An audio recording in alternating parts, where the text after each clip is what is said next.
এরপরে প্রশ্ন হলো, আমরা স্বামী স্ত্রী ওমরা করতে যাব, প্রশ্ন হলো ওমরা করার পর কখন স্বামী স্ত্রী মিলিত হতে পারবেন? স্বামী স্ত্রী ওমরা করতে গেলে সেক্ষেত্রে ওমরার যে মূল কার্যক্রম আছে, এহরামের কাপড় পরিধান করার পর, তওয়াফ শেষ করার পর, সাই শেষ করার পর উভয়ে মাথা মুন্ডন বা মাথা চুল ছোট করার যে বিধান আছে, মেয়েরা ছোট করা, পুরুষরা মাথা মুন্ডন করা, সেটি শেষ করার পর তারা হালাল। এরপর তারা শারীরিক সম্পর্ক করতে পারবেন। তার আগ পর্যন্ত শারীরিক সম্পর্ক করা তাদের জন্য জায়েজ নাই। হজের ক্ষেত্রে একই কথাই অলমোস্ট প্রযোজ্য, যে যতক্ষণ পর্যন্ত এহরামরত আছেন সমস্ত কার্যক্রম শেষ না হচ্ছে, বিশেষ করে হজের মূল কার্যক্রম 8 তারিখে যে শুরু হয়, সেই তখন থেকে নিয়ে 10 তারিখে এসে হজের যে কার্যক্রমের অংশ হিসাবে জামারাতে পাথর নিক্ষেপ করা সেটি, তারপর জামারাতে পাথর নিক্ষেপের পর কোরবানি করার পর মাথা মুন্ডন করা, তারপরে তওয়াফ সাই করা, এরপর স্বামী স্ত্রীর মধ্যকার সম্পর্ক, শারীরিক সম্পর্ক করা হালাল হয়ে যায়। অতএব এই সময়ের মধ্যে যদি শারীরিক সম্পর্ক করেন তাহলে সেক্ষেত্রে তারা আমি হারাম রিলেশনে লিপ্ত ছিলাম, এখন হারাম রিলেশন থেকে বেরিয়ে এসেছি, আমি এখন আল্লাহর কাছে মাপ চাই, কিভাবে দোয়া করলে আল্লাহ তাআলা আমাকে মাফ করবেন? ভাই তুহিন ইসলাম, আপনাকে সাধুবাদ জানাই, আপনি হারাম এবং অবৈধ পথ থেকে ফিরে এসেছেন। এটির জন্য সৎসাহসের প্রয়োজন হয়। আজকালকার বেশিরভাগ তরুণী দেখা যায় যে নানাভাবে এ ধরনের হারাম সম্পর্কে জড়িয়ে আছেন। এটিতে তাদের আখিরাত যেমন ধ্বংস হয়, ঈমান আমল যেমন নষ্ট হয়, ইবাদতের স্বাদ নষ্ট হয়ে যায়, সেই সাথে তাদের মধ্যে ডিপ্রেশন কাজ করে, মানসিক অশান্তির কারণ হয়, এবং এটি দুনিয়াতে সাময়িক সুখ দিলেও দুনিয়াতেই কিন্তু দীর্ঘমেয়াদী দুঃখের কারণ হয়, আর আখিরাতের শাস্তি তো রয়েছেই। তো এই জায়গা থেকে একজন যুবক, একজন তরুণ, একজন তরুণী হারাম সম্পর্ক থেকে আল্লাহর জন্য বের হয়ে এসে পুত পবিত্র বৈবাহিক সম্পর্কের জন্য তারা অপেক্ষা করবে এবং সেই সম্পর্কের দিকে যাবেন, সেটি যাওয়া উচিত। তো আপনি আপনার হারাম রিলেশন থেকে বেরিয়ে এসেছেন, পূর্বের কৃতকর্মের জন্য আল্লাহর কাছে আপনি কায়মনোবাক্যে মাপ চাইবেন, চোখের পানি ফেলে, লজ্জিত হয়ে, অনুতপ্ত হয়ে, নিজেকে ভৎসনা করে, আল্লাহর নাফরমানি করেছেন, আল্লাহর অবাধ্য হয়েছেন, সেজন্য ক্ষমা প্রার্থনা করবেন এবং ভবিষ্যতে আর এই ধরনের গুনাহের কাজ আর করবেন না, মর্মে সংকল্প করবেন ইনশাআল্লাহ বিদিনিল্লাহ। আশা করা যায় এর মাধ্যমে আল্লাহ রাব্বুল আলামিন আমাদের গুনাহ মাফ করে দিবেন, কারণ এমন কোনো পাপ নাই যে পাপ তওবা করলে আল্লাহ তাআলা মাফ করবেন না। ইসলামের তওবা তত্ত্বটি খুবই গুরুত্বপূর্ণ। তওবা তত্ত্ব এটি আমাদেরকে সংশোধিত হতে শেখায়, এটি আমাদেরকে পরিমার্জিত হতে শেখায়, এটি আমাদেরকে কারেকশন করতে শেখায়। অতএব আত্মসমালোচনা করা এটা তওবা তত্ত্বেরই অংশ। সেই জায়গা থেকে আপনার নিজের কৃতকর্মের জন্য অনুতপ্ত হয়ে ক্ষমা প্রার্থনা, ভবিষ্যতে না করার জন্য সংকল্প করা এবং হারাম থেকে ফিরে আসা, সরে আসা, এই বিষয়গুলো ইনশাআল্লাহ আপনার পূর্বের গুনাহ মাফ হওয়ার জন্য যথেষ্ট হবে, আল্লাহ চাহেন তো। ইসলামে দাড়ির গুরুত্ব কেমন? বিপদ থেকে বাঁচার জন্য দাড়ি চেঁচে ফেলা যাবে কিনা? ইসলামে দাড়ির গুরুত্ব অপরিসীম, এটিকে ওয়াজিব বলেছেন ফুকাহা একরাম, মেজরিটি ফুকাহা একরামই ওয়াজিব বলেছেন যে ইসলামে একজন পুরুষ, তার জন্য দাড়ি লম্বা করা ওয়াজিব। এক মুষ্টির নিচে দাড়ি কাটা প্রায় সব উলামা একরামের মতই নাজায়েজ এবং গুনাহের কথা ওয়াজিব তরক করা। কোনো মানুষ যদি কোনো বিশেষ বিপদে পড়েন, সে অবস্থায় তিনি মৃত্যুর মুখোমুখি হওয়ার আশঙ্কা থাকে, কিংবা দুরারোগ্য ব্যাধিতে তার কষ্টে নিপতিত হওয়ার আশঙ্কা থাকে, তাহলে তিনি এটি করতে পারেন। যেমন এমন হলো যে অ্যাক্সিডেন্টের কারণে সেলাই করতে হবে, তাহলে ওই জায়গার দাড়িগুলো চাঁচতে হবে, বা বড় কোনো দুর্ঘটনা হলো, বা এমন কোনো অসুস্থ হলো যে দাড়ি তার রাখা যাচ্ছে না, দায় রাখতে গেলে তার ট্রিটমেন্ট হবে না, দুরারোগ্য ব্যাধিতে তিনি অনেক কষ্ট পাবেন অথবা মৃত্যুর মুখে পতিত হবেন, এই পর্যায়ে চলে গেলে তখন তিনি দাড়ি চেঁচে ফেলতেন বা ছোট করে ফেলতে পারেন। এর বাইরে যদি দাঁড়িয়ে থাকার কারণে তার মৃত্যুর মুখে পতিত হতে পারেন, ভয়াবহ কোনো বিপদ হতে পারে, জীবন হুমকির মধ্যে হতে পারে, বা আপনার বর্ণাতীত কষ্ট হবে, এরকম কোনো পরিস্থিতির মধ্যে পড়েন কেউ, তাহলে সেই পরিস্থিতিতে তার জন্য ইসলাম ওয়েব, কাতার ভিত্তিক ফতোয়ার বিশ্ববিখ্যাত ওয়েবসাইট মার্কাজুল ফতোয়া ইসলাম ওয়েবে ফুকাহ একরাম, মুফতিগণ লিখেছেন যে এই ক্ষেত্রে তার জন্য দাড়ি চাষা বা ছোট করা জায়েজ হবে, কিন্তু এটা ইন্ডিভিজুয়াল কেস স্টাডি করে মুফতি বলতে পারবেন। আমরা সামান্য একটু ঠুনকো অজুহাত দিয়ে, সামান্য একটু বিপদের ভয় আপনার কোনো ওয়াজিব লঙ্ঘন করে ফেলবো, ব্যাপারটা এতটা সহজ নয়। অতএব পরিস্থিতিটা কীরকম, এই পরিস্থিতিতে তার কি করা উচিত, কি করা উচিত না, কোনটা জায়েজ না, এই বিষয়টা সংশ্লিষ্ট বিষয়কে পুরোপুরি খোলাখুলি কোনো মুফতির কাছে উল্লেখ করে তারপরে সমাধান নিতে হবে।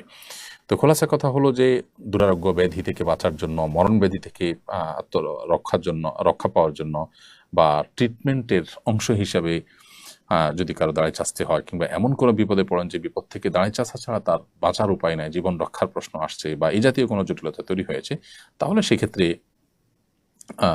এটি জায়েজ হতে পারে। কিন্তু পুরো বিষয়টা নির্ভর করে যে পরিস্থিতিটা ঠিক কেমন, কোন পর্যায়ে, তার উপরে। এরপরে প্রশ্ন করেছেন হাসমত আলী, আপনি লিখেছেন দস্তরখানা বলতে কি বোঝায়? যেটিতে বসে খাবার খাওয়া হয় সেটি, নাকি যেটিতে প্লেট রাখা হয় সেটি? একটি হলো খেওয়ান আর একটি হলো মায়েদা। নবী করিম সাল্লাল্লাহু আলাইহি সাল্লাম খেওয়ানে খাননি। খেওয়ান বলতে বোঝানো হয় যেটার পাও আছে, পায়া আছে, কয়েকটা পায়ার উপরে যে উঁচু আপনার টেবিল জাতীয় কিছু থাকে, এই টেবিল বা ডাইনিং টেবিল বা এই জাতীয় জিনিস, সেগুলোকে খেওয়ান বলা হয়। নবী সাল্লাল্লাহু আলাইহি সাল্লাম খেওয়ানে খাননি। তো খেওয়ানে খাননি এর মানে খেওয়ানে খেলে গুনাহ হবে কিনা, সেটা নিয়ে উলামায়ে মতো পার্থক্য আছে। তবে মায়েদা বলতে বা দস্তরখান বলতে যেটা বোঝানো হয় সেটা হলো যার উপরে খাবার রেখে খাওয়া হয়। সেটা শুকনো খাবার হলে সরাসরি মায়েদা বা দস্তরখানের উপর রাখা যেতে পারে। আবার যদি হয় প্লেট, তরল খাবার যদি হয় যেটা দস্তরখানে রাখার মতো, একটা প্লেট রেখে খেতে পারেন। এই অর্থে দস্তরখানটা ব্যাপক, তার উপরে শুকনো খাবার রেখে খাওয়া যেতে পারে। আবার তরল বা আপনার ঝোল বিশিষ্ট খাবার হলে সেটি তার উপরে পাত্র রেখে বা প্লেট রেখে তার মধ্যে খাওয়া যেতে পারে। কিন্তু যেটা বিছিয়ে খাবার খাওয়া হয় সেটাকে দস্তরখান বলা হয়। এই বিছানো জিনিসটার উপরে কোনো কোনো ফ্রুট, ফল টল এগুলো সরাসরি রেখে খাওয়া যেতে পারে। আবার যেগুলো তরল সেগুলো প্লেট ইত্যাদিতে খাওয়া যেতে পারে। সর্বাবস্থায় দস্তরখান বা মায়েদা বলা হয় চামড়ার হোক, প্লাস্টিকের হোক, কাপড়ের হোক, যেটা বিছিয়ে আমরা খানা খাই সেটাকে। অতএব এটার উপরে আপনি কী ধরনের খাবার খাচ্ছেন তার উপর নির্ভর করবে যে সে খাবারটা আপনি ডাইরেক্ট রেখে খাবেন না কীভাবে খাবেন, এটা একান্তই আপনার ব্যাপার। এরপরে সাবিহা সুলতানা সিথি, আপনি লিখেছেন চুল কালার করলে কি অজু হবে? চুল যদি আপনি কালার করেন তাহলে সেক্ষেত্রে অজু হয়ে যাবে। আর্টিফিশিয়াল যে মেহেদি আছে বাজারে, সেই মেহেদি যদি আপনি করেন অজু হয়ে যাবে। তবে সাদা চুলকে কালো কালার দিয়ে যদি আপনি রঙিন করেন তাহলে গুনাহগার হবেন। কিন্তু যে কালার আপনি ব্যবহার করেছেন তার কারণে যদি আলাদা কোনো প্রলেপ চুলের উপর তৈরি না হয় তাহলে অজু হয়ে যাবে, গোসল হয়ে যাবে, কোনো অসুবিধা নেই। বাট কালো খেজাব ব্যবহার কারণে আলাদা গুনাহ হবে, সেটা ভিন্ন বিষয়। আর এর বাইরে মেহেদি যদি হয় তাহলে সেক্ষেত্রে আর্টিফিশিয়াল মেহেদি থাকলেও এটার উপর দিয়ে অজু এবং গোসল করলে সেটি জায়েজ হবে। রিফাত হোসেন, আপনি লিখেছেন শহীদ মিনারে বা কোনো স্মৃতিস্তম্ভে মোমবাতি প্রজ্বলন সম্পর্কে ইসলাম কি বলে, এই বিষয়ে জানাবেন দয়া করে। শহীদ মিনারে বা কোনো স্মৃতিস্তম্ভে মোমবাতি প্রজ্বলন ইসলাম শরিয়াত দৃষ্টিকোণ থেকে প্রশংসনীয় কোনো বিষয় নয়।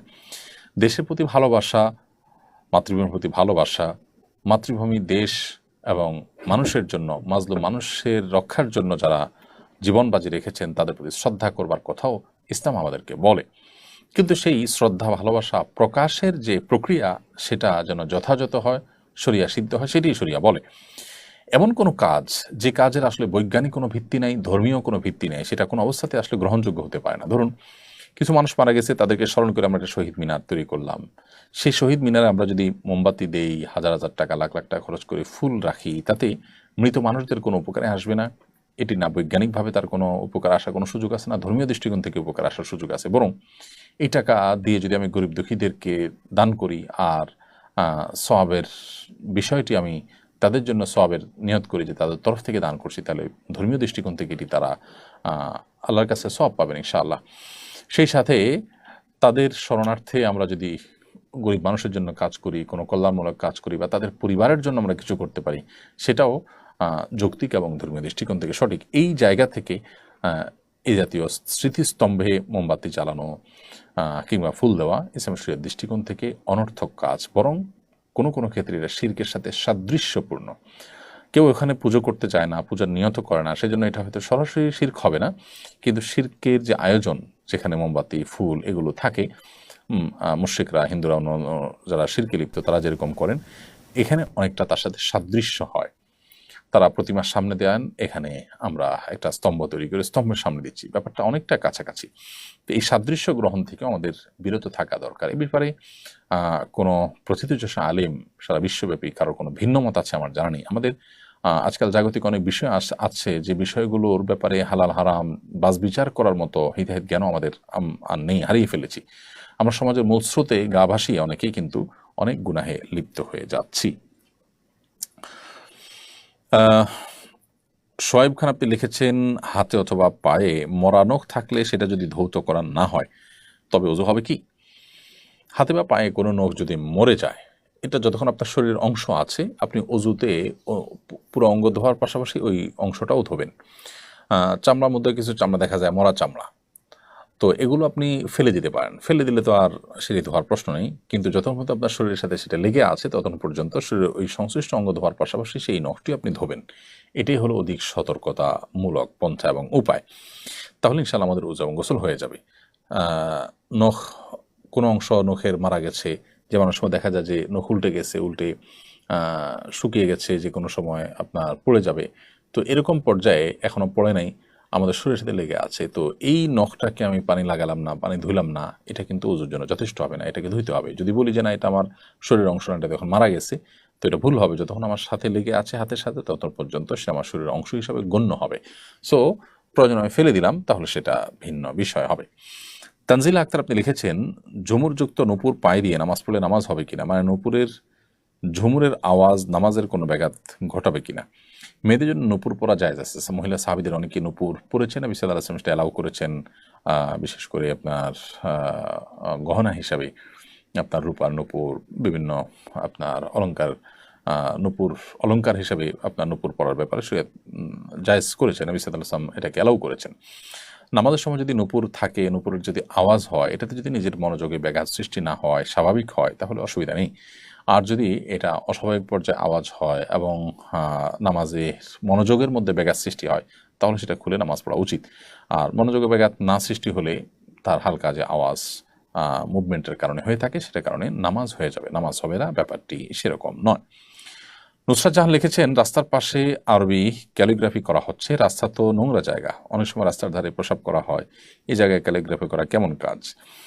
প্রথম কথা হলো যে ক্যালিগ্রাফিতে যদি কোরআন কারীমের আয়াত লেখা থাকে, তাহলে সেটা তো ওয়ালে এমনভাবে লেখা দরকার যে একদম নোংরা ময়লা টয়লা লাগবে না, অর্থাৎ কিছুটা উপরে তুলে লেখা হয়। সাধারণত ক্যালিগ্রাফি আমি যতটুকু জানি এতটুকু উপরে রাখাই হয়, এক্ষেত্রে আর একটু সতর্ক থাকা যেতে পারে। আর এর বাইরে সাধারণ যে ক্যালিগ্রাফি আছে, যেগুলোতে আসলে আপনার কোরআন কারীমের আয়াত নেই, অন্য ভালো কথা আছে, আরবি থাকলেই যে কোনো আয়াত হবে তা নয়, তাহলে সেক্ষেত্রে সেটা র্যান্ডমলি যে কোনোভাবে দেওয়া যেতে পারে। কোরআনের আয়াত যদি থাকে, আল্লাহর নাম যদি উল্লেখ থাকে, তাহলে সেটা যেন অপমানজনকভাবে ব্যবহার না হয়, সেদিকটা খেয়াল রাখতে হবে।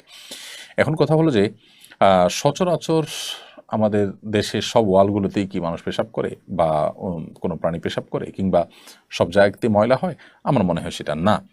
বিশেষ করে বিশ্ববিদ্যালয়, কলেজ, মাদ্রাসা, এর যে ওয়ালগুলো আছে অভ্যন্তরে, ক্যাম্পাসের ভেতরে, এগুলোতে আসলে কেউ পেশাব সচরাচর করে না। তারপরও কোনো প্রাণীর দ্বারা সেটির কোনো অপমান হতে পারে, সেই জায়গা থেকে কিছুটা উপরে তুলে ক্যালিগ্রাফি করা যেতে পারে। মৌলিকভাবে ক্যালিগ্রাফি করাতে দোষের কিছু নেই। আমি 23 বছর হলো অস্ট্রেলিয়ায় থাকি এবং বলতে গেলে এটাই আমার পার্মানেন্ট ঠিকানা। দেশে যাওয়া হয় খুবই কম, তবে যখনই যাই তখন দেশের বাড়ি ঢাকাতে কি আমার ফুল নামাজ আদায় করতে হবে, নাকি কসর পড়ব? দেখুন, একজন মানুষের একাধিক ঠিকানা থাকতে পারে, একাধিক গন্তব্য থাকতে পারে, একাধিক বাড়ি থাকতে পারে। তো আপনার যদি দেশের বাড়িতে যেখানে আপনি আছেন সেই জায়গাটাতে, সরি, আপনি বিদেশ থেকে যখন দেশে আসেন, সেখানে যদি আপনার নিজস্ব ঠিকানা থাকে, নিজস্ব বাড়ি থাকে, ফ্ল্যাট থাকে, যে আপনি আসলে সেটা খোলেন এবং বসবাস করেন, না হলে সেটা বন্ধ করে রেখে যান। অর্থাৎ এটা আপনার একান্ত, আপনার একটা বাসা, ওখানে যেরকম একটা বাসা আছে, এখানে আপনার একটা বাসা আছে, থাকার সকল সেটআপ আছে, এবং এটা আপনার একটা হোম, সেটা সেকেন্ড হোম, থার্ড হোম, যে নামই দেন না কেন, এরকম যদি হয়, তাহলে এখানে আপনি পুরো নামাজ পড়বেন, কসর আপনার জন্য প্রযোজ্য হবে না। হ্যাঁ, আসা যাওয়ার পথে মুসাফির হিসাবে অবশ্যই সফর প্রযোজ্য হবে। আর যদি আপনি ঢাকায় আসেন, এসে ভাই বোনের বাসায় থাকেন, আপনি এখানে কসরের নামাজ পড়বেন। যদি এমন কোনো বাদবাদার ভিটা থাকে যেটা আসলে এখনও বন্টন হয়নি, সবার যৌথ, এবং অন্যান্য ভাই ব্রাদার থাকলেও আপনি সেখানে থাকেন না, আসলে তাদের মেহমানের মতো হয়ে থাকেন, তাহলেও আপনি কসরের নামাজ পড়বেন। তবে পুরো বিষয়টা নির্ভর করে যে আপনার দেশে আসলে নিজস্ব থাকার বন্দোবস্ত আছে কিনা, আপনার আলাদা ঠিকানা আছে কিনা। যদি আলাদা ঠিকানা থাকে, আপনার নিজস্ব, তাহলে সেক্ষেত্রে এটা আপনার একটা হোম হিসাবে বিবেচিত হবে, এবং সেই ক্ষেত্রে আপনি এখানেও কসরের নামাজ, সরি, এখানেও পুরো নামাজ পড়বেন, কসর পড়বেন না। এরপর প্রশ্ন করেছেন মারিয়াম জাহান সীমা, আপনি লিখেছেন, আমার ঘরে জান্নাতুল বাকি কবরস্থানের এক MS মাটি আছে, এতে কি আমার কোনো গুনাহ হবে? জান্নাতুল বাকি কবরস্থানের মাটি আপনি কেন এনেছেন? পরিমাণে অল্পই হোক না কেন? আমরা অনেকেই না জেনে এই কাজগুলো করে ফেলি। আমরা মনে রাখতে হবে যে কোনো জায়গার মাটি নিয়ে আসলে আমাদের কোনো কল্যাণ হয়ে যাবে, এই বিশ্বাস করবার কোনো কারণ নেই। সাহাবা ইকরাম অনেকে এ জাতীয় বিষয়ে অনেক বেশি কঠোরতা অবলম্বন করতেন। বিশেষ করে আব্দুল্লাহ ইবনে ওমর রাদিয়াল্লাহু তাআলা অনেক সাহাবীদেরকে দেখা যায় যে তারা অনেক বেশি কঠোরতা অবলম্বন করতেন। নবী করিম সাল্লাল্লাহু আলাইহি ওয়াসাল্লামের স্মৃতিবিজড়িত একটি গাছ কেটে ফেলেছেন তিনি এবং অজুহাত দিয়েছেন বা কারণ হিসেবে উল্লেখ করেছেন যে এইটাকে মানুষ একটা সময় যেভাবে মানুষ এখন থেকে সেটাকে অনেক বেশি শ্রদ্ধা করা শুরু করেছে, মনে হচ্ছে একটা সময় পুজো করে বসতে পারে। শিরকের ব্যাপারে একজন মুসলিম সর্বোচ্চ সতর্ক থাকবেন এবং তিনি ভয় থাকবেন।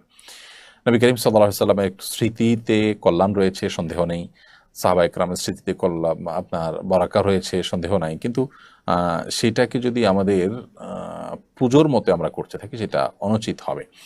তো মদিনার যে বাকি কবরস্থান, যেটাকে আমরা জান্নাতুল বাকি বলে থাকি, এই কবরস্থানে এটার মাটিতে আলাদা করে কোনো কল্যাণ আছে, বরকত আছে এই মনে করে আপনি সেখান থেকে মাটি নিয়ে আসছেন, এটা মোটেও সঠিক কাজ নয়। অন্য কোনো হাজী সাহেবের মাধ্যমে আপনি সেটা আবার যথাস্থানে ফেরত দিয়ে আসবেন। যদিও এই সামান্য মাটি সেখান থেকে আনা নেওয়া বা না আনাতে কিছু আসে যায় না, কিন্তু ইমানদার সব ক্ষেত্রে দায়িত্বশীল হবেন। আপনি সেই মাটিটা কিসের ভিত্তিতে আনলেন? এই মাটিটা তো একটা ভ্যালু নিশ্চয়ই আছে, সেটা পরিমাণে যাই হোক না কেন।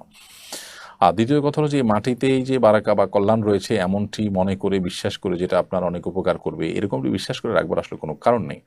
নবী করিম সাল্লাল্লাহু আলাইহি সাল্লামের সাহাবা ইকরাম, তাবেঈন বা অন্যান্য যারা ছিলেন পরবর্তী যুগের স্বর্ণ মানবগণ, কেউ বাকি কবরস্থান থেকে বা মাটি এনেছেন এমনটি জানা যায় না, কিন্তু তারা বাকি কবরস্থানে নিয়মিত যেতেন, তারা জিয়ারত করতেন। নবী করিম সাল্লাল্লাহু আলাইহি সাল্লাম আমাদেরকে বাকি কবর জিয়ারত করার নির্দেশনা দিয়েছেন, নিয়মিত সেই কবরস্থান জিয়ারত করতেন, কিন্তু সেখান থেকে বরকত লাভের জন্য মাটি নিয়ে আসা নয়।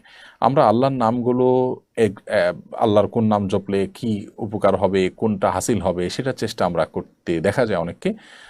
কিন্তু আল্লাহর গুণবাচক নামগুলোর প্রতি ঈমান আনয়ন করা, সেগুলোর অর্থ বোঝা, সেগুলো ধারণ করা, এই ব্যাপারে সেরকম আন্তরিকতা বা প্রচেষ্টা আমাদের সমাজে খুব বেশি একটা দেখা যায় না। তো এই ব্যাপারে আমাদের আরও বেশি দায়িত্বশীল হতে হবে। তাছাড়া বাকি কবরস্থান, যে কবরস্থানে আমরা যেরকম একজন ইমানদার হিসাবে সাহাবা ইকরামের কবরের কথা জানি, নবী সাল্লাল্লাহু আলাইহি ওয়াসাল্লাম পরিবারের সদস্যদের কবরের কথা জানি, আবার এই কবরস্থানে কিন্তু ইসলামের ইতিহাসের আগে বহু অমুসলিমের কবর এখানে হয়েছে, অর্থাৎ বাকি কবরস্থানটি অনেক পুরাতন একটি কবরস্থান। অতএব এই কবরস্থানে মাটি নিয়ে আসলেই যে কল্যাণ হয়ে যাবে এমনটি মনে করার কোনো কারণ নেই। এসকে হাবিব আপনি লিখেছেন, আমি ভারত থেকে জানতে চাই, আমাদের দেশে মিডিয়া বলছে আপনাদের ওখানে নাকি হিন্দুদের উপর অত্যাচার করা হচ্ছে, এটা কতটুকু সত্য? অমুসলিম অধিকার সম্পর্কে ইসলামের নির্দেশনা কি? ভাই হাবিব, আপনাদের দেশ থেকে অর্থাৎ ভারত থেকে আপনারা যে মিডিয়ার প্রচার প্রচারণা দেখতে পাচ্ছেন, আমরা দুঃখজনক হলেও সত্য বলতে চাই আপনাদেরকে যে এটা একরকম মিথ্যাচার হচ্ছে। আমাদের দেশে আমাদের আশেপাশে যে হিন্দু ভাই বোনরা আছেন তারা ভালো আছেন, নিরাপদে আছেন।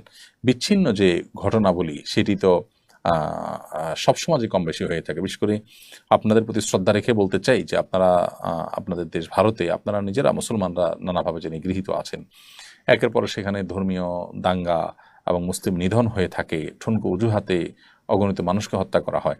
আমাদের এখানে বাংলাদেশে ইতিহাসে কখনো এরকম কোনো ঘটনা ঘটেনি। বিভিন্ন রাজনৈতিক অস্থিরতায় হিন্দুদের ভালোবাসার দাবিদার মানুষরা অনেক সময় আপনার তাদেরকে গুটি হিসেবে ব্যবহার করে আপনার এ ব্যাপারে প্রপাগান্ডা চালায় থাকে। অতি সম্প্রতি যে ঘটনা ঘটেছে সেখানে বিচ্ছিন্ন কিছু ঘটনা প্রথম একদিন হয়তো হয়েছে, সামান্য কিছু মানুষ হয়তো ক্ষতিগ্রস্ত হয়েছেন। উল্লেখযোগ্য যে ক্ষতি, মানুষের হতাহত হওয়া, ধর্মীয় দাঙ্গা হওয়া, বহু মন্দির ভেঙে ফেলা, এরকম কোনো ঘটনা আসলে এখানে ঘটেনি, আমরা চাক্ষুষ প্রমাণ। কিছু মানুষের ঘর বাড়িতে কেউ আঘাত করেছে দুষ্ট চক্র, সেটা তো আসলে অনেক মুসলমানের বাড়িতেও আঘাত করা হয়েছে। সেটা হিন্দু হিসাবে যতটা হয়েছে তার চাইতে বেশি সরকার দলীয় বিগত সরকারের অনুসারী হিসেবে হয়েছে। বিগত সরকার অনুসারী হিসেবে বহু আওয়ামী লীগের নেতার ঘর বাড়িতে আঘাত করা হয়েছে এবং তাদের ঘরবাড়ি ভাঙচুর করা হয়েছে, লুটপাট করা হয়েছে। তো তারা তো মুসলমান ছিলেন, বিধায় এইটাকে সাম্প্রদায়িক কোনো ঘটনা হিসাবে আখ্যায়িত করা একেবারে ভুল এবং একরকম অবিচার মুসলমানদের প্রতি। হাফিজুর রহমান আপনি লিখেছেন, আমি বিজিবিতে চাকরির আবেদন করেছি, সেখানে আমার ওয়াইফের ছবি দিতে হবে, জায়েজ হবে কিনা? ওয়াইফের ছবি যদি শুধু এভিডেন্স হিসাবে সংরক্ষণ করে তাহলে দিতে পারেন চাকরির জন্য, যদি নিরুপায় হন যে ছাড়া কোনো উপায় থাকে না এবং ওয়াইফের ছবি জাস্ট তারা সংরক্ষণ করবে অ্যাজ এভিডেন্স, তাহলে দিতে পারেন। কিন্তু আমাদের মাথায় রাখতে হবে যে নিজেদের স্ত্রীর ছবি যদি তারা র্যান্ডমলি সেখানে ব্যবহার করে বা তাদের প্রতিনিয়ত কাজে লাগে বা নিজের স্ত্রীর পর্দাহীনতা আপনার করতে হয়, তাহলে সেক্ষেত্রে সেই চাকরি করার জন্য জায়েজ হবে না। জাস্ট এভিডেন্স হিসাবে রাখলো, তারা তাদের কাছে থাকলো, এটুকু হতে পারে। বিশেষ করে যখন আমাদের জন্য হালাল রুটি, হালাল রুজির পথগুলো দিন দিন সংকীর্ণ হয়ে আসছে, বন্ধ হয়ে আসছে, এবং আমরা দিন দিন কঠিন থেকে কঠিন পরিস্থিতির মধ্যে আছি, এরকম একটা পরিস্থিতি বিশেষ করে এটি আপনার জন্য জায়েজ হবে ইনশাআল্লাহ তাআলা। এমডি আরিফুজ্জামান পুলক রানা আপনি লিখেছেন, বাচ্চা পেটে রাখা অবস্থায় তাবিজ, রসুন, আগুন, লোহা ব্যবহার নিয়ে বলবেন। বাচ্চা পেটে রাখা অবস্থায় গর্ভধারিণী নারী তিনি রসুন, আগুন, লোহা এগুলো ব্যবহার করতে পারেন। রসুন ব্যবহার করতে পারেন, রসুন খেতে পারেন, আগুন আগুন ব্যবহার করতে পারেন, লোহার কোনো কিছু কাটাকাটি করা লাগলে করতে পারেন। এগুলোর সাথে আসলে কোনো আপনার বিধিনিষেধের সম্পর্ক নেই একজন গর্ভবতী নারীর জন্য। আর তাবিজের বিষয়টি হলো যে নবী সাল্লাল্লাহু আলাইহি ওয়াসাল্লাম তাবিজ কখনো ব্যবহার করেননি, কাউকে দিতে বলেননি। তবে দুষ্ট জিনের উপদ্রব বা অন্য কোনো ক্ষয়ক্ষতি থেকে আত্মরক্ষার জন্য ঝাড়ফুঁকের শরণাপন্ন হতে পারেন, কোরআন হাদিসের আলোকে ঝাড়ফুঁক করতে পারেন, অন্য কারো কাছ থেকে ঝাড়ফুঁক নিতে পারেন, রুকিয়া শরঈয়ার আশ্রয় নিতে পারেন, মাধ্যম ব্যবহার করতে পারেন, সেটি ভিন্ন বিষয়, তবে তাবিজ নয়। আর এমনিতে সাধারণ জীবনযাপনে মানুষ যা যা করতে পারে একজন গর্ভবতী নারীও তা করতে পারে, তার জন্য আলাদা কোনো বিধিনিষেধ নেই। আমাদের সমাজে নানা রকম বিধিনিষেধের কথা বলা হয়, এটা কাটা যাবে না, ওইটা কাটা যাবে না, এটা ধরা যাবে না, এটা ছোঁয়া যাবে না, এগুলো সবই কুসংস্কারের জন্য কথা। খালিলুর রহমান আপনি লিখেছেন, এক পায়ে ঝুমকা ছাড়া নূপুর কিংবা পায়েল পরা যাবে কিনা, এটা যদি কারোর নজরে পড়ে তাহলে কি গুনাহ হবে কিনা? মেয়েরা তাদের সৌন্দর্যগুলোকে আল্লাহ তাআলা ঢেকে রাখতে বলেছেন, অতএব পায়ে নূপুর পরেন বা যেটাই পরেন সেটা আপনি ঢেকে রাখবেন, সেটা প্রদর্শন করতে পারবেন না। বিশেষ করে বাইরে যখন যাবেন তখন আপনার নূপুরের আওয়াজ পরপুরুষের দৃষ্টি আকর্ষণ করলে সেটা গুনাহের কারণ হবে, সেই বিষয়টি আপনাকে মাথায় রাখতে হবে।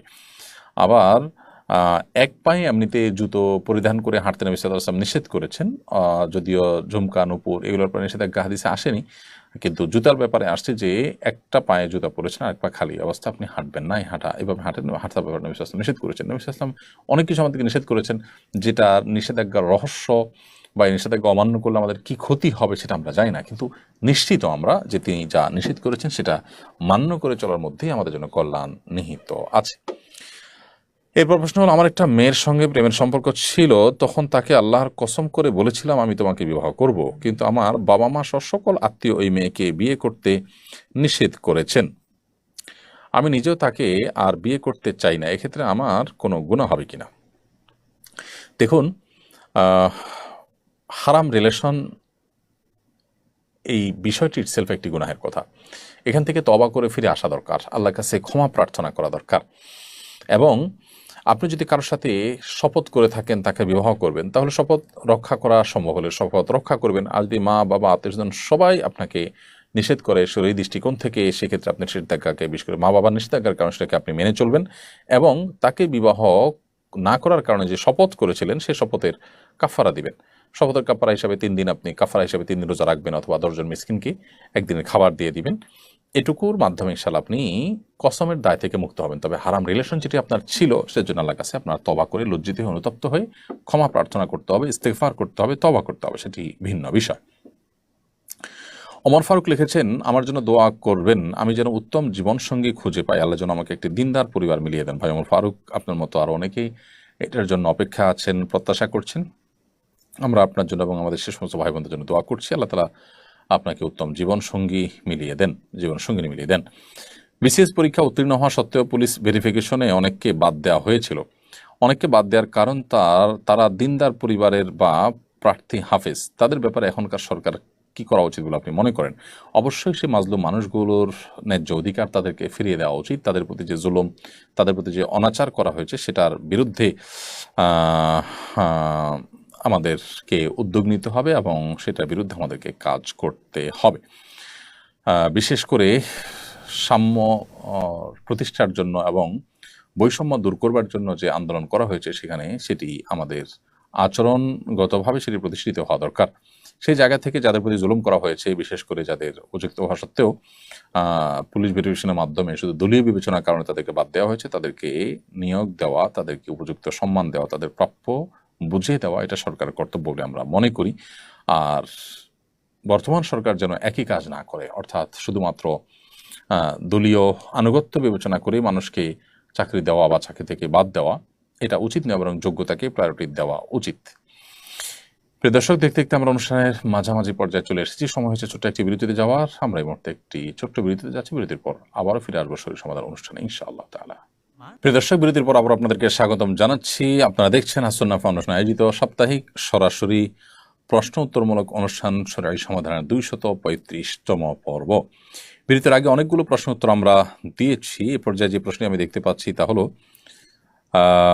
তারাও মাদ্রাসাটিতে বিভিন্ন হবে কিনা। উত্তর হলো হ্যাঁ, অবশ্যই আপনি অন্য ধর্মাবলম্বীদের সহায়তা অনুদান, তারা ভালোবেসে মুসলমানদের ধর্মীয় প্রতিষ্ঠানের জন্য টাকা দান করলে সেটা আপনি নিতে পারবেন, বা কোনো কিছু দান করলে সেটা নিতে পারবেন। হালাল কিছু দিলেন সেটি আপনি গ্রহণ করতে পারবেন। বিশেষ করে যদি তাদের এই দানের মাধ্যমে সেই ধর্মীয় প্রতিষ্ঠানের উপরে প্রভাব বিস্তার করে কোনো প্রকার ক্ষতি করার আশঙ্কা না থাকে, সচরাচর সাধারণ মানুষের দানের মধ্যে সেটি থাকেও না, তাহলে সেক্ষেত্রে আপনি তাদের সেই দান গ্রহণ করতে পারেন। শরীর দৃষ্টিকোণ থেকে কোনো অসুবিধা নেই। আর আফসান মাহমুদ রাকিব লিখেছেন, ব্যাংকে টাকা রাখার পর যে বাড়তি টাকা আসে সওয়াবের নিয়ত করা ছাড়া গরিব দুঃখীদেরকে দান করে দেওয়া উচিত। কারণ সুদকে আল্লাহ তাআলা হারাম করেছেন, বিধায় সেটি আমি ভক্ষণ করব না। তবে সেটি যেহেতু জমা হয়ে গেছে অ্যাকাউন্টে, সো সেটি কোনো গরিব বা কোনো দুঃখীকে সওয়াবের নিয়ত ছাড়া আমরা দান করে দিব, শুধুমাত্র দায় মুক্তির জন্য। তাশরিফ ইসলাম নাইম লিখেছেন, অমুসলমানকে বন্ধু বানানো কি জায়েজ হবে? দেখুন, সাধারণ বন্ধু যেটা একটা মানুষের সাথে উঠতে বসতে চলতে ফিরতে যে সম্পর্ক হয়ে যায়, সহপাঠী কিংবা প্রতিবেশী, সেটুকু তো অবশ্যই জায়েজ আছে। তাদের প্রতি সদাচরণ করতে আল্লাহ আমাদেরকে নিষেধ করেন না। তবে মনে রাখতে হবে যে অন্তরঙ্গ বন্ধু হিসাবে যে স্থান দেওয়ার ব্যাপার, সেটি আসলে কোনো আল্লাহর প্রতি ধরুন আপনার বাবার চরিত্র নিয়ে, আপনার মায়ের চরিত্র নিয়ে যদি কেউ সন্দেহ করে, এই লোকটা মানুষ হিসাবে সামাজিক সম্প্রীতির জন্য তার তার প্রতি আপনি হয়তো আইন হাতে তুলে নিতে যাবেন না, কিন্তু তার মানে কি এই যে তাকে আপনি অন্তঃস্থল থেকে ভালোবাসা কি সম্ভব? আপনার রবকে, মহান সৃষ্টিকর্তাকে যিনি সৃষ্টিকর্তা হিসাবে মানেন না, অস্বীকার করেন, তাকে আপনি ঠিক একইভাবে অন্তঃস্থল থেকে যে বন্ধুতা সেটি তাকে নিবেদন করতে পারেন না। তবে সাধারণ বন্ধুতা বা স্বাভাবিক সুসম্পর্ক সেটি তো থাকতেই পারে। তার উপকার করতে পারেন, তার পাশে দাঁড়াতে পারেন, সব কিছুই তার সাথে আপনি স্বাভাবিকভাবে করতে পারেন। আকিকার দিন বাচ্চার মাথার চুলের ওজন পরিমাণ যে রূপা বা চাঁদি দিতে হয়, সেই চুলগুলো কি শুকনো না ভেজা হতে হবে? দেখুন, চুল তো স্বাভাবিক অবস্থায় চুল পরিমাপের যে ব্যাপার আছে সেটা শুকনো। ভেজা চুলের ওজন প্রশ্ন কেন আসবে? কারণ ভেজা চুলের মধ্যে তো পানির ওজন থাকে। অতএব বাচ্চার মাথার যে চুল, এই চুলের ওজন পরিমাণ স্বর্ণ কিংবা রূপা, যার যেটা তৌফিকে কুলায় সেই পরিমাণ দান করা সপ্তম দিনে, এটি সুন্নাহ।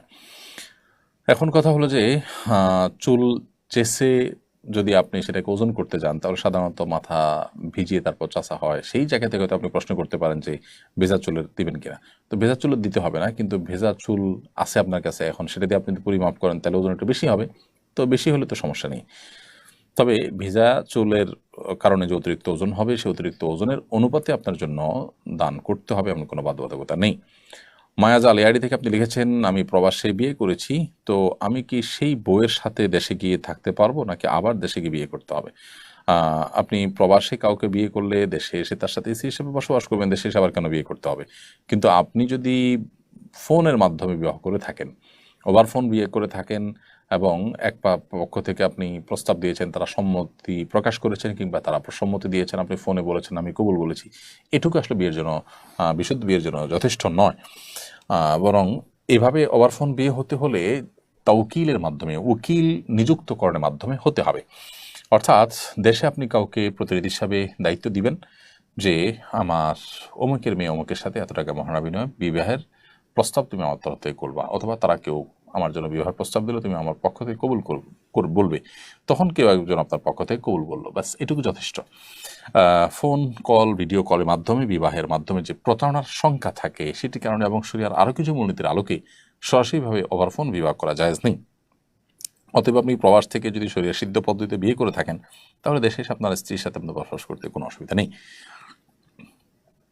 এরপর প্রশ্ন হলো, যে কোনো বিজয় উদযাপনের ইসলামিক পদ্ধতি কি? রাসূল সাল্লাল্লাহু আলাইহি ওয়াসাল্লাম এবং সাহাবায়ে কেরাম কিভাবে বিজয় উদযাপন করেছেন?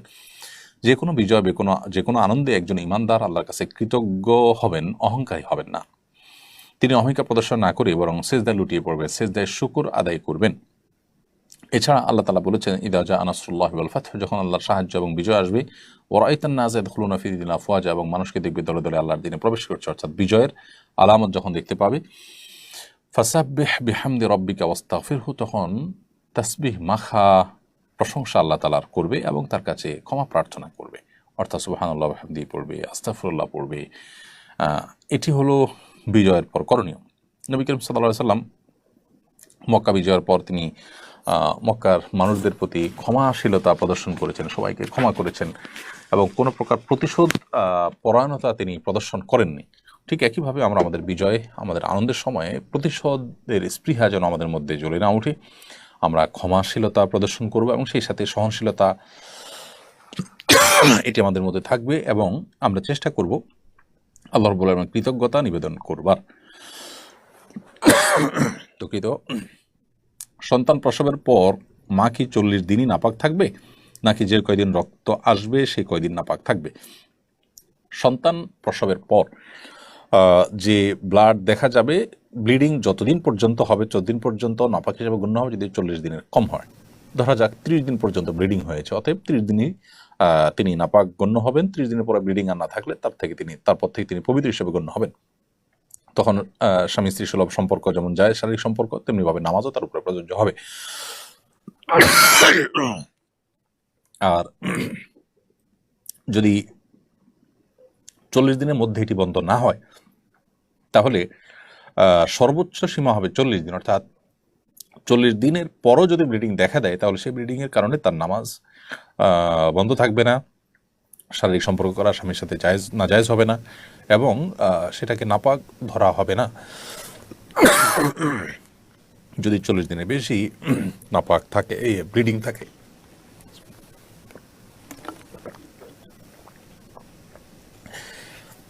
তাসনিম আক্তার আপনি লিখেছেন, আমার স্বামীর সমস্যার কারণে অনেক দিন যাবৎ সন্তান হচ্ছে না, এই অবস্থা আমাদের শরিয়া মোতাবেক করণীয় কি?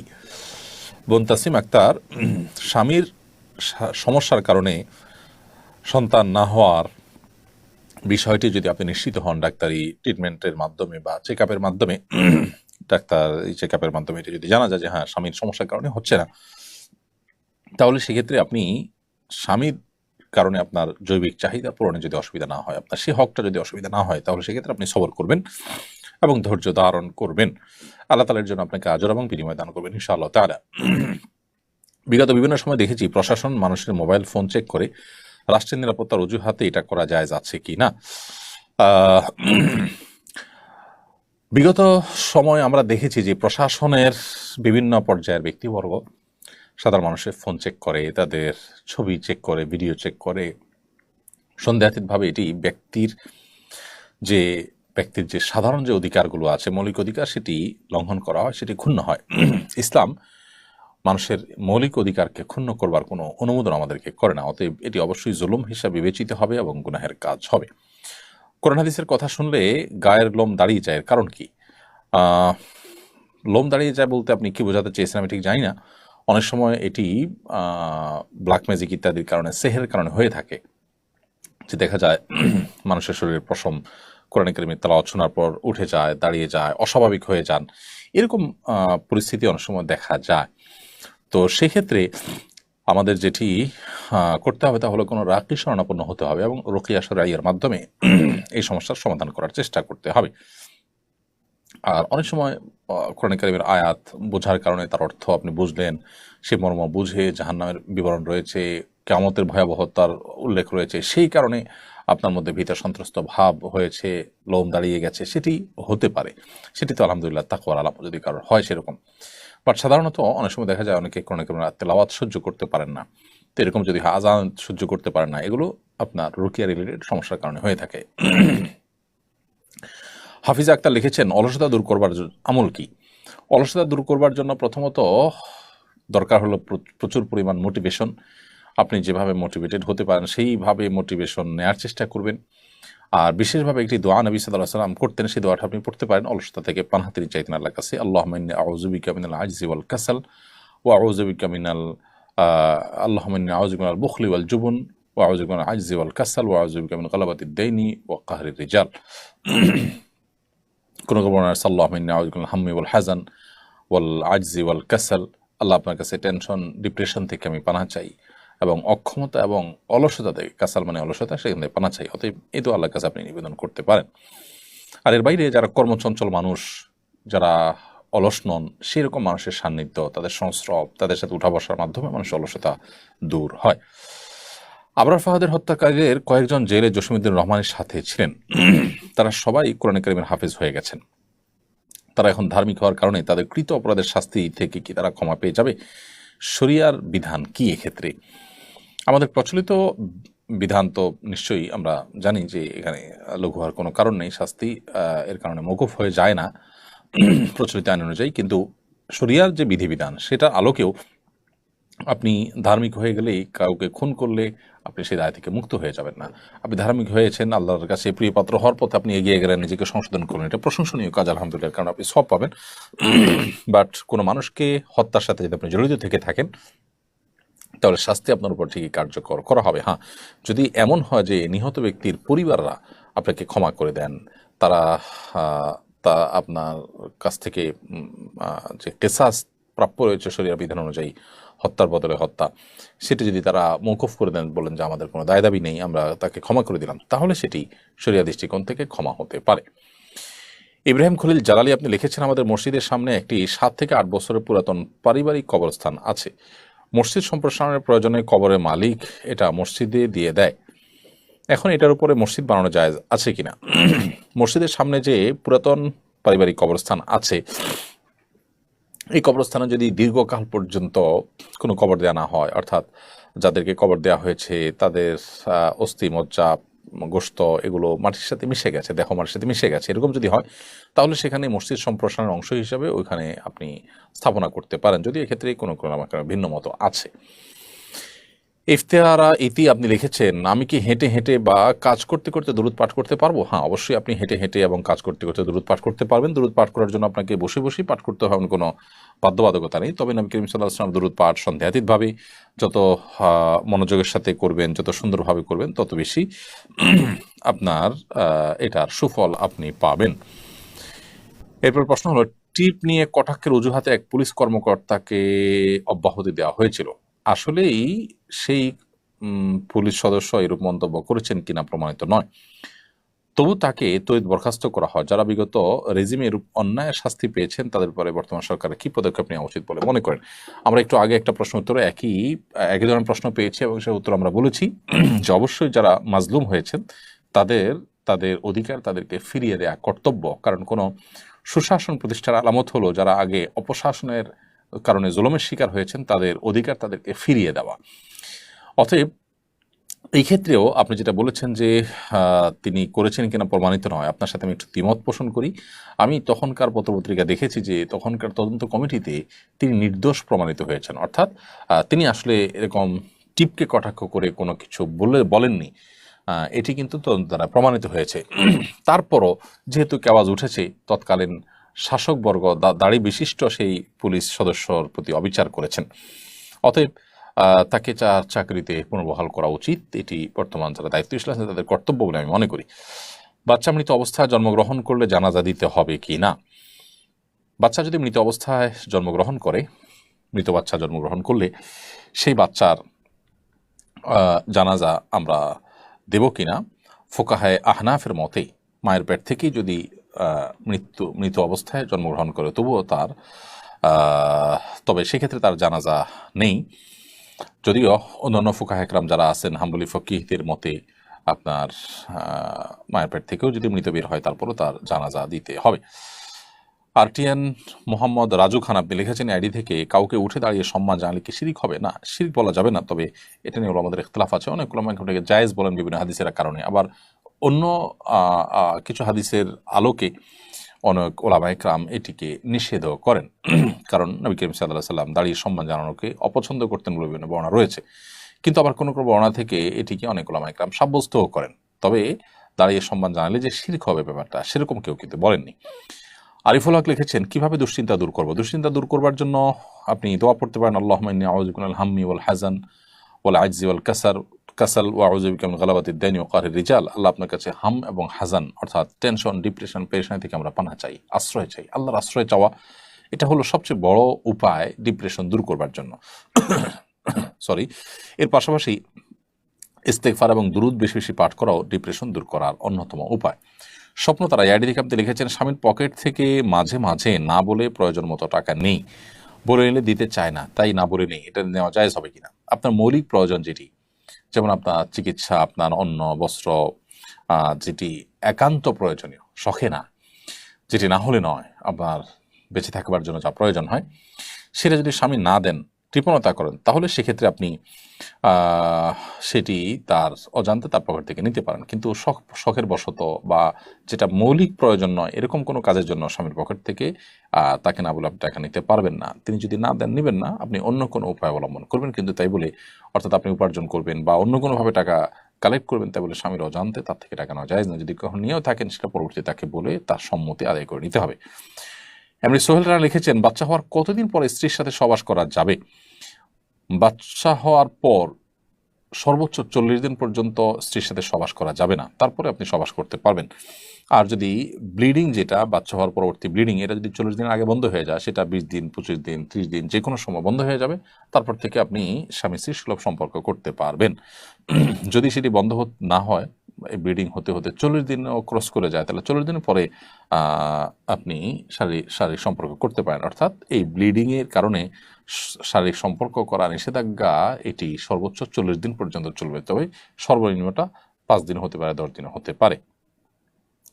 এমডি মহিন উদ্দিন শায়েখ আপনি লিখেছেন, জেনারেল লাইনে পড়া নববিবাহিতদের জন্য পরামর্শ দিন, কিভাবে সুখী দাম্পত্য জীবন যাপন করা যায়।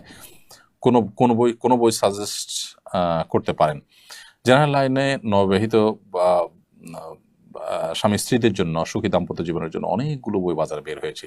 শেখ মোহাম্মদ সাল্লাহ আল মুনাজ্জিদ হাফিজাহুল্লাহর একটি বই আছে। তারপর বাজারে আপনার সমকালীন বয়ান, তারপরে সমর্পণ, এই সমস্ত প্রকাশনীগুলোর অনেক ভালো ভালো সুন্দর সুন্দর বই আছে নবদম্পতির জন্য এবং দাম্পত্য জীবন সুখে থাকবার জন্য। সেই বইগুলো আপনি কালেক্ট করে নিতে পারেন।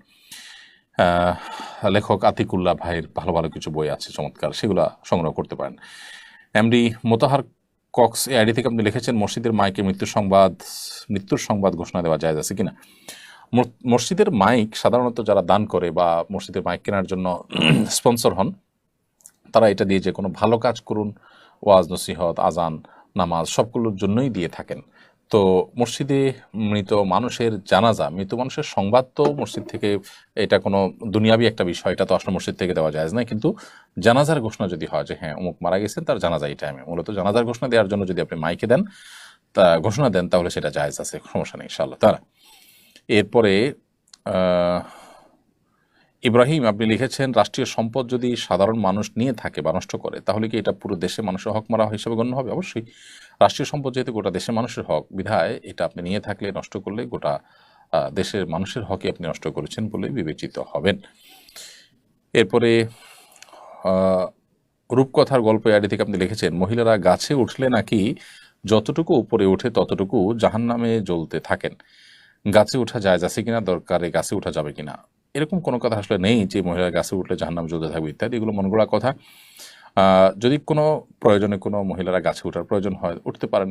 শরিয়ার যে পর্দার বিধিবিধান আছে সেটি মাথায় রাখতে হবে। কোনো পরপুরুষের দৃষ্টিতে পড়লে দৃষ্টিকটু, তার সৌন্দর্য প্রদর্শিত হতে পারে, সেই আশঙ্কা থাকলে সেটি অবশ্যই নাজায়েজ হবে। কিন্তু সেরকম যদি না থাকে, নিজস্ব আঙ্গিনার মধ্যে দেখা গেল যে কোনো গাছে উঠলেন, কোনো পরপুরুষ, কোনো গায়ের মাহারাম আপনাকে দেখলো না, আপনার সৌন্দর্য প্রকাশিত হলো না, তো কোনো প্রয়োজনে আপনি উঠলেন, সেটি নাজায়েজ নয়। আমাদের কাছে দৃষ্টিকটু হতে পারে, কিন্তু শরিয়া দৃষ্টিকোণ থেকে সেটি নাজায়েজ বা গুনাহের কোনো বিষয় নয়। তবে লজ্জাশীলতা এটা গুরুত্বপূর্ণ বিষয়। এখন লজ্জাশীলতা এটাকে এই জাতীয় ক্ষেত্রে অন্তত কোনো ফিতা দিয়ে মাপা যায় না, এটা নির্ভর করে পরিবেশ পরিস্থিতির উপরে। অতএব আপনি একান্ত প্রয়োজন হয়েছে, নিরুপায় হয়েছেন, উঠেছেন, এটি নাজায়েজ নয়। কিন্তু কোনো প্রয়োজন ছাড়া লম্পজম্প করছেন এবং দৃষ্টিকটু পর্যায়ে আপনি লম্পজম্প করছেন, নারী সুলভ যে আল্লাহ তাআলা আপনাকে কাঠামো দিয়েছেন শরীরের মধ্যে, নারী সুলভ যে লাজুকতা আছে, সেটি যদি আপনার মধ্যে না থাকে, সেটা অবশ্যই দর্শনীয় হবে, সেটি ভিন্ন বিষয়। তো মৌলিকভাবে এটি কোনো নিষিদ্ধ বিষয় নয়, তবে বিশেষ কারণে সে নিষিদ্ধ হতে পারে, যেমন পর্দা লঙ্ঘন ইত্যাদি। জহির ইসলাম আপনি লিখেছেন, যদি জুমার নামাজ পড়ার সুযোগ না পাই তাহলে কি করব? জুমার নামাজ পড়ার সুযোগ যদি না পান, এমন কোনো চাকরি যদি আপনার করা লাগে যে চাকরিতে জুমার নামাজ পড়তে না পারেন, তাহলে সেক্ষেত্রে আপনি অবশ্যই হুম, সেই চাকরি ছেড়ে দিবেন। কারণ যে চাকরি করতে গিয়ে জুমার নামাজ পড়তে পারবেন না, ফরজ বিধান আদায় করতে পারবেন না, আপনাকে গুনাহে লিপ্ত হতে হবে, সেই চাকরি করা আপনার জন্য শরিয়ার দৃষ্টিকোণ থেকে জায়েজ নাই। কারণ মুসলমান তার জন্য নামাজটা হলো বাঁচা মরার মতো। অর্থাৎ আমার জীবন রক্ষার জন্য নিঃশ্বাস গ্রহণ করা, শ্বাস প্রশ্বাস গ্রহণ করা যেরকম গুরুত্বপূর্ণ, ঠিক একইভাবে আমার নামাজ পড়াটা আমার ঈমান রক্ষার জন্য সেরকম গুরুত্বপূর্ণ। সো আমার যদি নিঃশ্বাস বন্ধ করে কেউ ডিউটি করতে বলে, সেটা যেরকম আমার কাছে মোটেও গ্রহণযোগ্য হবে না, ঠিক একইভাবে আমার না- আহ, আমার নামাজ পড়ার সুযোগ বন্ধ করে দিয়ে কেউ আমাকে ডিউটি করতে বলে, সেটা আমার কাছে কখনো গ্রহণযোগ্য হতে পারে না। সেটা যত লোভনীয় চাকরি হোক না কেন, আপনি চাকরি সুইচ করে অন্য কোথাও উপার্জনের জন্য যাওয়ার চেষ্টা করবেন। আকাশ ইসলাম আপনি লিখেছেন, নামাজের মধ্যে সূরা ফাতিহার পরে নামাজ লম্বা করার জন্য সূরা ফাতিহার পর 2টি অথবা 3টি অথবা একাধিক সূরা মেলানো যাবে কিনা? উত্তর হলো যাবে। নামাজের পর সূরা ফাতিহার পর যে সূরা মেলানোর অপশন আছে, সেখানে আপনি 2টা 3টা সূরা পাঠ করতে পারেন, একটা সূরা বারবার পাঠ করতে পারবেন, কোনো অসুবিধা নেই। আমাদের সমাজে অনেকেই বলতে শোনা যায় কেরোসিন তেল নাপাক। এই কথার বাস্তবতা কতটুকু? কেরোসিন তেল কি আসলে নাপাক? না, কেরোসিন তেল আসলে নাপাক নয়। কেরোসিন তেল লেগে গেলে শরীর কাপড় নাপাক হয়ে যাবে, একটা সেরকম না। তবে হ্যাঁ, এখানে একটা বিষয় হলো যে কেরোসিন তেল এর যে দুর্গন্ধ, এই দুর্গন্ধ নিয়ে আপনি নামাজে দাঁড়াবেন না, মসজিদে অন্তত যাবেন না। কারণ মসজিদে আপনি যদি যান দুর্গন্ধ নিয়ে, তাহলে সেক্ষেত্রে মসজিদে ফেরেশতারা অবস্থান করে, মানুষ আছেন, তাদের কষ্টের কারণ হবে। সেজন্য দুর্গন্ধ লাগলে সেটা ধুয়ে দূর করে বা যে কোনোভাবে সেই দুর্গন্ধের ওখানে সুগন্ধি দিয়ে আপনি দূর করে তারপর যাবেন। কিন্তু লেগে গেলে সেটা নাপাক হয়ে যাবে ব্যাপারটা সেরকম না। ধরুন কেরোসিন লেগেছে, আপনি ধন নাই, শুকায় গেছে, দুর্গন্ধ নাই, কিংবা স্প্রে করে আপনি দুর্গন্ধ দূর করে ফেলেছেন, সো এটা নিয়ে নামাজ পড়তে পারবেন, কোনো অসুবিধা নেই। তাহলে কেরোসিন তেল নাপাক এরকম ধারণা সঠিক নয়। তবে এটার দুর্গন্ধ নিয়ে মসজিদে যাওয়া অনুচিত। কারণ নবী করিম সাল্লাল্লাহু আলাইহি ওয়াসাল্লাম বলেছেন, তাতাআজ্জাল মালাইকা বিমা ইয়াতাআজ্জা বিহি বানু আদম। আদম সন্তান যেসব কারণে কষ্ট পায়, ফেরেশতারাও এসব কারণে কষ্ট পায়। অতএব দুর্গন্ধের কারণে মানুষ যেরকম কষ্ট পায়, দুর্গন্ধের কারণে ফেরেশতারাও কষ্ট পায়। যেন নবী করিম সাল্লাল্লাহু আলাইহি ওয়াসাল্লাম কাঁচা পেঁয়াজ কেউ খেলে সেটা মুখে নিয়ে, সেই দুর্গন্ধ মুখে নিয়ে মসজিদে আসতে নিষেধ করেছেন। কারণ মসজিদে ফেরেশতারা এবং মানুষের কষ্টের কারণ হবে সে দুর্গন্ধের কারণে। এই জন্যই ইসলাম আমাদেরকে সামাজিক বিষয়গুলোকে খুব গুরুত্বের সাথে দেখতে বলে। আমাদের কারণে কারো কষ্ট হতে পারে, সেটা ইসলাম চায় না। ইসলাম কতটা আধুনিক, কতটা স্মার্ট আমাদেরকে করেছে যে আজ থেকে 1400 বছর আগের বাস্তবতা, মানুষ যখন এতটা পরিচ্ছন্ন থাকার ব্যাপারে গুরুত্ব আরোপ করতে পারতো না, মরুভূমিতে যেখানে পানির ব্যবস্থা খুব বেশি ছিল না, খাদ্য জোগাড় করা যেরকম কঠিন, পানি জোগাড় করা সেরকম কঠিন একটা ব্যাপার ছিল, সেই সমাজেও আমাদেরকে এতটা পরিচ্ছন্ন, এতটা দায়িত্বশীল এবং এতটা অন্যদের প্রতি সচেতন থাকার নির্দেশনা আমাদেরকে দিয়েছে। অতএব একজন মুসলমান তিনি সর্বোচ্চ চেষ্টা করবেন তার দ্বারা কারো কোনো কষ্ট না হয়, কোনো অসুবিধা না হয়, সেই বিষয়টি যেন নিশ্চিত হয়। এরপরে প্রশ্ন হলো, মুসলমান বানানোর উদ্দেশ্যে কোনো হিন্দু মেয়ের সাথে প্রেম করা জায়েজ হবে কিনা? না, কোনো অন্য ধর্মাবলম্বী মেয়েকে ইসলাম ধর্মে দীক্ষিত করবেন সে আশায় তার সাথে হারাম সম্পর্ক করলেন, হারাম রিলেশন করলেন, এটা জায়েজ না। এটা শয়তানের এক ধরনের ধোঁকা। আপনি তাকে ইসলামে দাখিল করাবার জন্য নানাভাবে দাওয়াতি কাজ করতে পারেন, নানাভাবে উৎসাহ দিতে পারেন, উদ্দীপনা দিতে পারেন, প্রেরণা দিতে পারেন, অন্য মহিলাদের মাধ্যমে দাওয়াতি কাজ করতে পারেন, নিজে দাওয়াতি কাজ করতে পারেন, নিজের যে আপনার পুত পবিত্রতা সেটাকে আপন জায়গায় বজায় রেখে। কিন্তু মুসলমান অজুহাত দিয়ে আপনি গুনাহে লিপ্ত হয়ে গেলেন, এটা হলো গাছের গোড়া কেটে আগায় পানি দেওয়ার মতো। নিজে গুনাহে লিপ্ত হলেন, এটা ইটসেলফ একটা পাপের কাজ। অতএব পাপের কাজ করে আর একটা ভালো কাজ তার মাধ্যমে করতে পারে না, এটা আল্লাহর কাছে গ্রহণযোগ্য হবে না। এরপরে ফ্লোরাল মন এআইডি থেকে আপনি লিখেছেন, কেউ যদি নামাজ পড়া অবস্থায় মারা যান, তখন তো সে পবিত্র অবস্থায় থাকে, তাহলে সে অবস্থায় কি তাকে দাফন করা যাবে, নাকি তাকে আবার নতুন করে গোসল দিতে হবে? কেউ যদি নামাজ অবস্থায় মারা যান, তো আলহামদুলিল্লাহ এটা ভালো, প্রশংসনীয় বিষয়। কিন্তু এর মানে এই না যে তাকে গোসল দিতে হবে না। দাফনের জন্য আলাদা গোসল দেওয়ার নির্দেশনা রয়েছে, শরীর পাক থাকুক অথবা নাপাক থাকুক। নাপাক থাকলে তো বটেই, এমনকি সাধারণ পাক অবস্থায়ও, ওযু অবস্থায় যদি কেউ মারা যায় তারপরে তাকে গোসল দিতে হবে। এটা কাফন দাফনের অংশ, সেই হিসাবে গোসল দিতে হবে। এটা তিনি অপবিত্র তাই পবিত্র করা হচ্ছে, এটি জরুরি না। এম এস মোকাররম লিখেছেন, বাবা যদি শরীয়ত বিরোধী কাজে লিপ্ত থাকেন, পরিবারের কথা না শুনেন, এক্ষেত্রে সন্তান করণীয় কি? সন্তান বাবাকে বোঝাবেন, অন্য কাউকে দিয়ে বোঝাবার চেষ্টা করবেন, আল্লাহ তাআলার কাছে দোয়া করবেন। তাও যদি না হয়, বাবার সাথে দুর্ব্যবহার করবেন না। আল্লাহ সুবহানাহু ওয়া তাআলা এই ব্যাপারে আমাদেরকে সতর্ক করেছেন যে আমরা বাবার কল্যাণ কামনা করব, বাবার প্রতি সদাচরণ করব, কিন্তু দুর্ব্যবহার আমরা করতে পারি না। এমডি নয়ন আপনি লিখেছেন, নামাজের পরে যদি দেখি প্রস্রাবের রাস্তা দিয়ে হালকা পানি এসেছে, বাইরে বের হয় নাই, তাহলে করণীয় কি? পানি বের হয়েছে, মুখে এসে আছে, এটুকুর কারণে না আপনি নাপাক হয়ে যাবেন, এবং নামাজের মধ্যে যদি এটি এসে থাকে তাহলে সেক্ষেত্রে আপনার ওই নামাজটা আবার পড়তে হবে। আর যদি নামাজের পরে বের হয় তাহলে আর ওই নামাজ দোহরাইতে হবে না।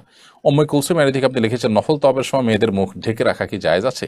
হ্যাঁ, অবশ্যই নফল তওয়াফের সময় মুখ ঢেকে রাখতে পারেন, কারণ আপনি ইহরামরত নাই, অতএব বরং অন্যান্য পুরুষদের মধ্যে আপনি মুখ ঢেকে রাখতে পারেন, রাখবেন, নেকাব পরবেন, সেটাই বরং স্বাভাবিক। হ্যাঁ, যদি আশপাশে কোনো পুরুষ না থাকে তাহলে ঢেকে রাখা আবশ্যক না, তবে ঢেকে রাখার বিধান এখানে প্রযোজ্য হবে যদি অন্যান্য পুরুষরাও আশেপাশে থাকেন। মাটির দেহ আইডি থেকে আপনি লিখেছেন, আমি একজন যুবক, একটা স্কুলে পড়ি, আমাদের স্কুলে জোহরের নামাজের জন্য বিরতি দেওয়া হয় না, স্কুল ছুটি হয় 2টা 30 মিনিটের সময়, এখন আমার করণীয় কি? 2টা 30 মিনিটেও জোহরের ওয়াক্ত কোনো কোনো মৌসুমে থাকার কথা থাকে, আপনি তখনও নামাজ পড়ে ফেলতে পারেন, কিন্তু এত লেট করে নামাজ পড়া উচিত নয়। ছুটি নেবেন টিচার থেকে, এবং প্রতিষ্ঠানে জোহরের নামাজের জন্য ছুটি আদায় করে নেওয়ার জন্য মুসলিম শিক্ষার্থীদেরকে নিয়ে আপনি প্রশাসন, আপনার কর্তৃপক্ষ, তাদের উপরে জোর দাবি জানাবেন এবং এটা আদায় করে নেবেন। প্রয়োজনে আপনার শিক্ষা প্রতিষ্ঠান পরিবর্তন করবেন, সুইচ করবেন, কিন্তু তাই বলে ফরজ নামাজের ব্যাপারে ছাড় দেওয়ার সুযোগ আসলে মুসলমানের কিন্তু নেই। এমদাদুল্লাহ মারজান আপনি লিখেছেন, কাউকে ঋণ দেওয়ার পর যদি পরিশোধ করতে না পারে তাহলে নিজের জাকাতের টাকা প্রদান করে তার কাছ থেকে ঋণের পাওনা টাকা নেওয়া যাবে কিনা? কাউকে ঋণ দেওয়ার পর যদি আপনি পরিশোধ করতে না পারেন তাহলে সেক্ষেত্রে ঋণ দেওয়ার পর, কাউকে ঋণ দেওয়ার পর যদি পরিশোধ করতে না পারে, হ্যাঁ বুঝতে পেরেছি, আপনি ঋণ দিয়েছেন, তিনি আপনাকে পরিশোধ করতে পারছেন না, গরিব অভাবী হয়ে গেছেন, তখন আপনি তাকে জাকাতের টাকা দিতে পারেন। জাকাতের টাকা দেওয়ার পর এবার তার কাছ থেকে আপনি আপনার ঋণের টাকাটা বুঝে নিতে পারেন, অসুবিধা নেই। এমডি শান্ত ইসলাম সুমন লিখেছেন, কোনোভাবে অন্তর নরম হয় না, মন থেকে কোনো কিছুই করতে পারি না, মোনাজাতেও কান্না আসে না, ইস্তেগফার পড়ি তাও কোনোভাবে অন্তর নরম হয় না, করণীয় কি? আল্লাহ মাফ করুন, অন্তর শক্ত হয়ে যাওয়ার, কঠোর হয়ে যাওয়ার অনেক কারণ আছে। কখনো কখনো নিজের পাপাচার করতে করতে মোহর মেরে দেওয়া হয়, এজন্য পাপের পরিবেশ থেকে সরে আসা, সকল পাপ থেকে সরে আসার জন্য সংগ্রাম করা, এবং কান্না না আসলে কান্নার ভান করা, এটি খুবই গুরুত্বপূর্ণ। ফাইল্লাম তাবকু ফাতাবাকু, যদি তোমাদের কান্না না আসে তাহলে সেক্ষেত্রে তোমরা কান্নার ভান করার, কান্নার চেষ্টা করো অন্তত। আর দ্বিতীয়ত হলো কোরআন কারীমের আয়াত সুন্দর করে তেলাওয়াত করা, অর্থ বুঝে বুঝে পড়া, গবেষণা করা, এটি অন্তর বিগলিত হওয়ার একটি অন্যতম কারণ। আল্লাহ নেককার এবং মুত্তাকি পরহেজগার বান্দা যারা আছেন, সে সমস্ত মানুষদের সোহবত এবং সান্নিধ্যে থাকলেও অন্তর বিগলিত হয়, নরম হয়, সেটিও অন্তর নরম হওয়ার একটি কারণ। আর রাফিউল তানিম আপনি লিখেছেন, আমি পুলিশে চাকরি করি, অনেক সময় নামাজ পড়ার সুযোগ হয় না, অফিসারের চাপ থাকে, সবাই বলে ডিউটি করলে নামাজ হয়ে যাবে, এটা কতটুকু সত্য? ডিউটি করলে নামাজ হয়ে যাবে এটা একেবারেই ভুল কথা, মিথ্যা কথা। আপনি একজন মুসলিম হিসেবে আপনাকে সময়মতো নামাজ অবশ্যই পড়তে হবে। ইন্না সলাতা কানাত আল মুমিনের কিতাব মাওকুতান, নিশ্চয়ই ইমানদারদের জন্য সালাতকে আল্লাহ তাআলা নির্দিষ্ট সময় পড়াটাকে ফরজ করে দিয়েছেন, বিধায় আপনি দুনিয়াবি ডিউটি করলে না নামাজ আদায় হয়ে যাবে, এটি একেবারে মূর্খতা সুলভ, অজ্ঞানতা সুলভ কথা। নামাজের দায় থেকে আপনি মুক্ত হবেন না, আপনাকে নামাজ আদায় করতে হবে ঠিকই। যদি নামাজ আদায় করতে না পারেন, নিয়মিত আপনার এই অসুবিধা হয়, তাহলে আপনি সে চাকরি ছেড়ে দিতে হবে আপনাকে। হালাল রুজির জন্য, বেঁচে থাকার জন্য মানুষ অনেক উপায় অবলম্বন করতে পারে, কিন্তু নামাজের কোনো বিকল্প কিন্তু নেই, অতএব আপনাকে আদায় করতে হবে। এমডি হাফেজ সজীব ইমাম লিখেছেন, ইমাম সাহেব এহরামের সাথে জড়িত, ইমাম সাহেব হারামের সাথে জড়িত, এই কথা জানার পরও তার পিছনে ইক্তেদা করে নামাজ পড়লে নামাজ হবে কিনা? নামাজ হয়ে যাবে, কিন্তু যদি এর চাইতে ভালো ইমাম পান, কোনো মসজিদের আশেপাশে, তার কাছে নামাজ পড়তে পারেন, তার পিছনে নামাজ পড়তে পারেন। আর সাধারণত এই ধরনের ইমাম যিনি হারামের সাথে জড়িত, তাকে মসজিদ কর্তৃপক্ষ তাকে বাদ দেওয়া, ভালো ইমাম তার জায়গায়, বিশেষ করে প্রকাশ্যে গুনাহে লিপ্ত এরকম মানুষকে বাদ দেওয়া তাদের কর্তব্য, এবং তাকে বাদ দেওয়ার জন্য মুসল্লিগণ চাপ সৃষ্টি করতে পারেন, করা উচিত তাদের। বাট নামাজ যদি পড়ে ফেলেন তার পেছনে নামাজ আদায় হয়ে যাবে। প্রিয় দর্শক,